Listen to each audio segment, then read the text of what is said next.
I think one of the kind of great misunderstandings for older athletes is how to approach intensity. I was born in the Northern California. I'm really excited to talk to you guys as I'm on your company's email list that has fantastic cycling training tips. And what prompted me to reach out to you is one of your email newsletters was talking about training for cyclists over 50 that just had awesome advice. And being a cyclist over 50, I wanted to share more of that with my fellow cyclists and share all the expertise that you have.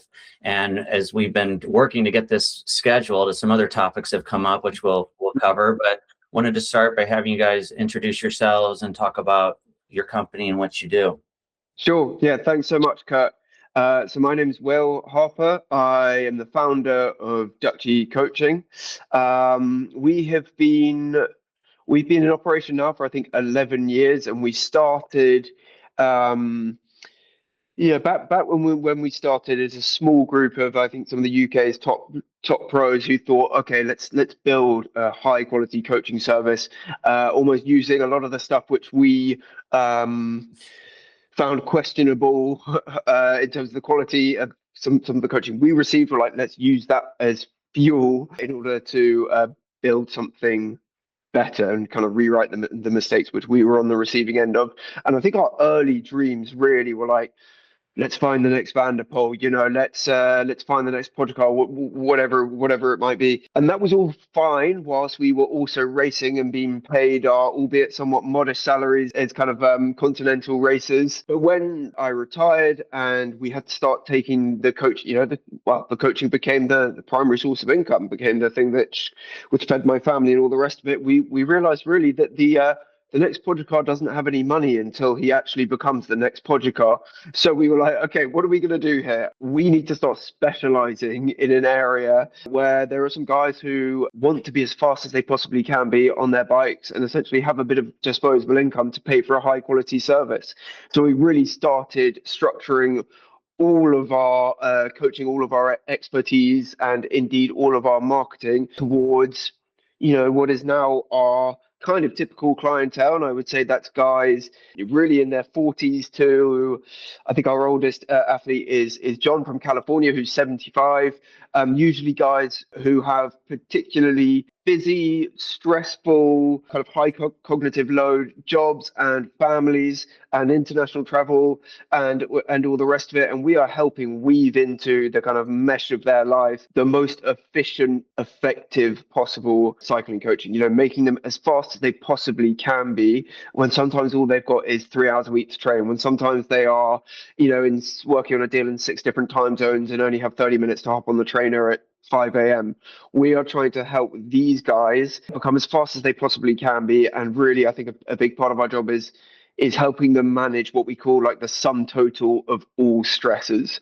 So, you talk about your kind of standard plans, like your 3-week build, your kind of 1 week of adaptation. That's all well and good if all you do is ride your bike and watch Netflix. But when you are a guy with lots of responsibilities, you have to basically abandon a lot of these traditional ideas and do what is right in the context of your ever-changing and quite stressful life. And to answer your question in a really long-winded way, or kind of give my introduction in a long-winded way, that's what we do. We specialize in making you as fast as you possibly can be with the time you have available and adapting your coaching schedule by the day and by the hour if needs be. The thing that's quite unique about us is all of our coaches, we're a coaching team of 7 now, all of our coaches, former professional cyclists, from Olympians to guys who have competed on world championship medalists. So pretty high caliber guys. And, Alex, who's here on the call with us, was a continental rider as well, and then worked in a sports lab with Bora, has coached people to Tour de France top 10s. So we've got a really strong group of former pro cyclists turned coaches, and I think we are able to impart quite a lot of hard-earned wisdom and kind of feed that into the training programs of guys who might never have that such a direct connection, a direct bridge to the world of pro cycling. I don't know that I realized that you were focused on the older audience, and that's awesome, because there's so many guys 40 plus and 50 plus and 60 plus that are just giving their all to this sport, to the extent they can, but within family and job constraints. I was just emailing a good friend of mine this morning that I said, I'm in John mode, John summer mode, because every summer, June, July, his job gets super busy and he just has to put everything on hold. But we all know he works through that. So there's a lot of us doing that balance and loving this sport. And that's great that you've got programs that focus that. I would like to take a minute and have Alex introduce himself and give your background real quick. So yeah, I'm Alex, similar pathway as Will had, like raced domestically, didn't race quite as high level as well. Plus, I didn't have nearly as good results as Will did. I quite early on knew that like I'm not gonna like be able to survive just purely based on racing and like from salaries from racing. So about 2019-ish, I started coaching, but already early on, I kind of figured out that like coaching is like very specific and it's like very per case basis. Like this is also like how my mentality is working with people, and just like when you work with other athletes, that becomes like literally a per case basis. And that mentality was firmly stamped by a mutual friend of mine and Will's, Josh Hunt, who works in J. Cole Lulam. So he also coached Grand Tour winners. Like when he coached me in my last full season, that's like when I was like, okay, like I need to just take like a snippet of his mentality and just like apply it to my own coaching. I was already coaching there for a couple of years, as well as coach riders and myself coach riders to the France top 10, worked with World Tour riders, worked in a sports lab. I'm not really like widely spoken about this. It's like a very short info, but what I've learned like just through coaching and like the application from racing is like it's a really like, as I said, a per case basis. And the older you get, the more that importance comes out. I can say like for myself, like now that I'm 31, turning 32 this year, like I can't do the same things when I was 19. I can't bash my body for 30 hours a week because I won't be able to function, let alone work with 40 something clients. Like I just want to have the cognitive function, like to survive or just be a functional human being, as well said. Like you just like need like optimal load, and we all exercise, we all still like ride bikes, like ski, whatever. But it's like it's a fine balance how to like manage that workload, both like professionally and also just like with our sport ventures. So yeah, it's a very interesting topic to talk about, and I'm excited. So maybe we can start at just the highest level. What are the main differences that athletes 40, 50 plus that are different for coaching an athlete in that older age range versus the young guys who can just, like you said, bash themselves for 30 Time and the ability to recover 100%. Because like, let's say are we using an example of like a full-time athlete, or are we using like, I know in the US, like there's the collegiate type of athlete, a person that attends classes? Like which type do you want to use as an example? Well, I would say start with the pro, these young athletes that still have a life, that aren't doing it pro, but they are still able to do a lot more than, they still have a lot less constraints. They don't have a family. They maybe are working and going to school. Yeah. But they've just got themselves to worry about. They've got all that young energy, that young body, compared to the guys older who still have a job, still have a family to balance, and what's different. I mean, if we're looking like the collegiate type of athlete, basically just like sleep is the biggest thing. Like also like as you age, like our nights of sleep get shorter if you have kids and etc. Like sleep apnea is also a big thing. Like the older you get. So I would say like that's just the recovery area that they can just afford to sleep. And like, I'm not like, I don't condone this, but they can skip a class earlier in the morning and just like get like a couple of hours of these. Whereas like you can't, you have to go to work, you have to deal with your kids, your missus and etc. Balance, like workload wise, I would say it's kind of similar, because like college is stressful, depends what you're doing. Unless like you don't really care about your academics, like you will still like experience some stress. So like when it comes to like training, I would say it's kind of similar to like the average working, like let's say 40-year-old male or female, because you do need to like have some structure and implement cycling in. Versus on the other side, if you're just full-time and just doing this and like watching Netflix for the rest of the day. I mean, I can give like an insight how my day would look like. Sometimes I would wake up at 9 in the morning, go ride at 10, and then just like ride until 4 in the afternoon, and then legs up and eat. That's it. Like you're just a plan for the rest of the day. So I just like time is of your essence. Like that's all you have to do. Like you don't think about anything else. And I feel like I can speak personally here. This is also like where you have a lot of athletes who you used to be very active to that level, to that extent. Like let's say collegiate athletes, like who were on scholarship. Like it was kind of almost like a pro life. Okay, they had to go to classroom, but it was like all dedicated towards sports. There's like also that mental shift that doesn't always change, and some people do struggle later in life when you have to condense everything to a smaller volume, accommodate like to different things in life, job, family, etc. I would say like time and recovery is the big one here. Yeah, Will, would you have anything to add to that on, what are the main additional perspectives on the older athletes and how things are different? What are the main things that you have to look at differently with your older athletes versus younger athletes? Yeah. So I think one of the less discussed things. So when we talk about driving adaptation, generally the two dials people talk about turning are training intensity or training duration or both. However, what we have noticed, particularly with older athletes, is almost equal to those two is training variety. Like the older physiology, it seems to just crave variety. It seems to just feed off variety so much more than the younger physiology. Like the 20-year-old guy can kind of keep adapting to some training which is pretty systematic, pretty samey, and just keep adapting, just keep feeding them that stress, that cumulative stress. They get better, they get better, they get better. But the older athletes tend to plateau much faster if you are repetitive with them, like you are with the younger guys. So actually, training variety is another huge intentional focus of ours with our older guys. Pretty much from the get-go, like traditionally you'd have that kind of easy winter phase where you're just tapping away very low zone two, but we are constantly adding spikes in their intervals, constantly adding some short, sharp, big gear work, obviously strength and conditioning in the gym, and sweet spot or tempo that is ever changing, where the cadence is changing, where we might have them sprinting every minute, instead of just doing these 3x5, 3x7, 3x10, like steady state all the time. And that is like a one-way ticket to a very fast plateau for the older guys. So it's much less discussed because I think it's much harder to kind of quantify the results of. But we have seen it time and time again, like just sprinkling in variety all the time with the older guys seems to be like the third driver of adaptation. I think one of the kind of great misunderstandings for older athletes is how to approach intensity. Like we've done a load of data reviews, guys have come on board in their 60s, and their previous coaches have kind of been like, softly, gently, Jack's 65 now, really go easy on him.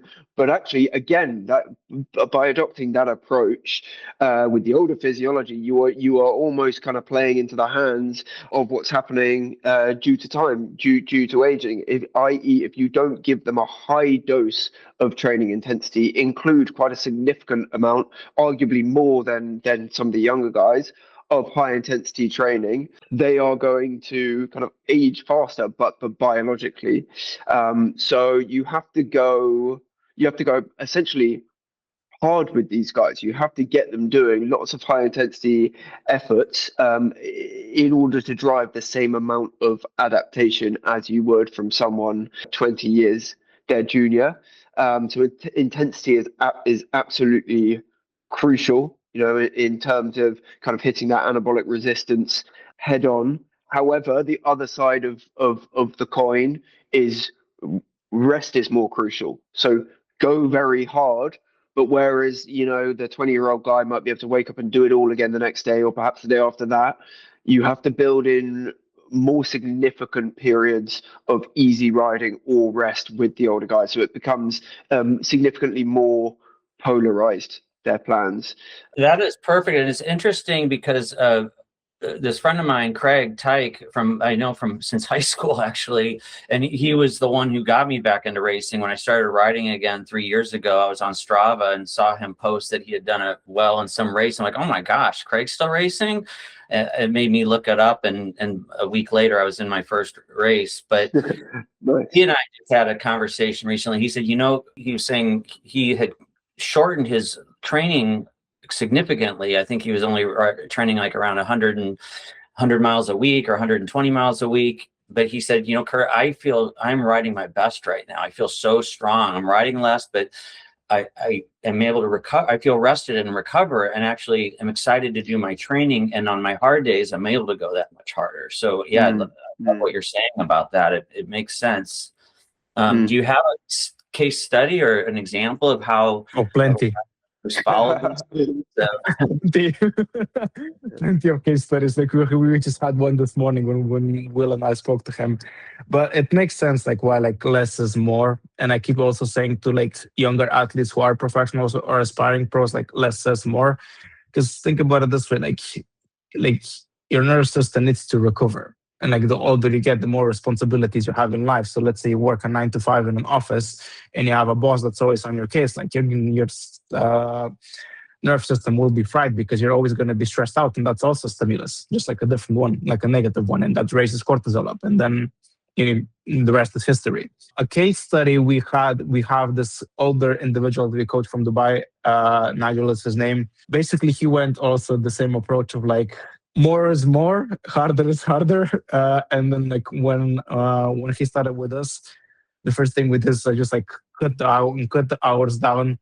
Also, subsequently, we made them eat more because like also fueling is important, and just like try to periodize intensity as much as you can, because like the way his job works is he travels quite a bit. So like when you travel quite a bit, again, like you're constantly like you're going to be stressed. Like the central nervous system will get stressed, like cortisol will be elevated. If you can't recover, you're not going to have any adaptation even on the bike. So like if you can't recover just like from like day-to-day stresses, let alone from training stimulus, you're not going to have any adaptation. So like this is like where nutrition comes in play, having healthy blood. So like doing regular blood panels to check like how healthy your blood is and hormones, to also having enough muscle on you. Like also muscle, if you have enough muscle mass, will greatly improve testosterone production. So like that's also another thing, especially for an aging male. So going back to, sorry for the tangent, but going back to the whole thing, after we did all these things, so decreased volume, improved fueling, and periodized intensity, like in a year, Nigel gained over 50 watts, on his threshold, like pretty easily. And qualified for the Gran Fondo World Champs in the top 10% of his age group. And I think he was saying if he could do that in the top 20%, he would be amazed, and that would be like a job well done. And and we got him there. We got him there and more. And yeah, it's a lot of the time it's relatively small changes that make a big difference. Yeah, for him, fueling and just periodization. I think what tends to happen with quite a lot of the guys we coach, they have seen great success in their business endeavors and whatever, like senior partners at big law firms, guys who work in the city in finance. Like they have carved out a lot of success by working hard, by working hard, by having this like never say die, intense drive and motivation. And then they think, well, of course, if I employ the same kind of mental faculties towards my cycling, I'm going to fly. I'm going to be really successful. But that's not the way that endurance sport works. As so many of us have learned the hard way, when you have that attitude, if you have the attitude to work very hard, you have the attitude to work much too hard. And training, especially amongst a busy life where you have all these other stresses being all filtered through the same nervous system, it is about kind of tiptoeing around that sweet spot of doing enough training amongst your life to drive the optimum amount of adaptation, or the adaptation that you're aiming for, and no more. Because when you start doing more than kind of outside that optimum range of fatigue, optimum range of adaptation, you grind to a halt pretty quickly. Like the sum total of all stresses becomes overwhelming. Usually what happens is we see these guys, these kind of ruthless hard workers, they get very fast very quickly on the bike. Within a few months, they're like, oh, look, I've put X amount on my FTP. Clearly, I'm doing the right thing. It's like, okay, well, what you are doing is might be sustainable for a month, maybe two, but it's not going to be sustainable in the long term. And they go up really quickly. And then they plateau. And sometimes they enter this state of like non-adaptation, like a non-adaptive state where for months, sometimes years, we've seen they're putting the work in, but they're getting nothing back. It's like they're just banging up against a brick wall, just at such a plateau. Yeah, I would also like to say that like here, just like the training tech we're currently using is also playing a role into that. So like to a lot of people, I just say just bin your whoop off, bin your Oura ring off, because a lot of people just like hang on to the data that like that will tell them. And it's like not always healthy just like looking what that tells you, because like you need to listen first and foremost to your body. Like, so like if you work, I don't know, 40, 50, 60, 70 hours a week, on top of like managing a family, raising kids or whatever that you have happening in your life, and then training, like just, you also need to like step back and listen to your own intuition, like what is my body telling me? And a lot of people lost sight of that. And currently as a coach, that's my biggest battle, because I've had clients say to me like, oh, Oura Ring told me this and my Whoop told me this. I should not go race today. I can give you an example of a friend of mine. His name is also Josh, who a couple of years ago, he lives in the US. I was still racing full time in France, and he texted me, oh, by my Whoop scores, like I'm in a body bag. I shouldn't go race. And I said to him like, well, are you sore? No. Like, did you sleep well? Yeah. Like I feel okay. I was like, well, then go race. Guess what happened? The guy got a podium that same day. But if he would like stuck to his like what that bloody device told him, he would have just like not even gone. But also like there are benefits to those devices. Like you can track like when you got sick. Like I know like I found like a lot of people when they get sick, like you can see the elevated heart rate. But it's just like we're just too hung up on metrics. That's what I'm trying to say these days. And like especially when you are, let's say, working in a corporate position, it's all about numbers. And then when you have like these algorithms also feed into that, it's appealing for a lot of people. But just like it's not the be all and end all. You also like need to listen to what your body is telling you. 'Cause in this life, it drifts like waves to low.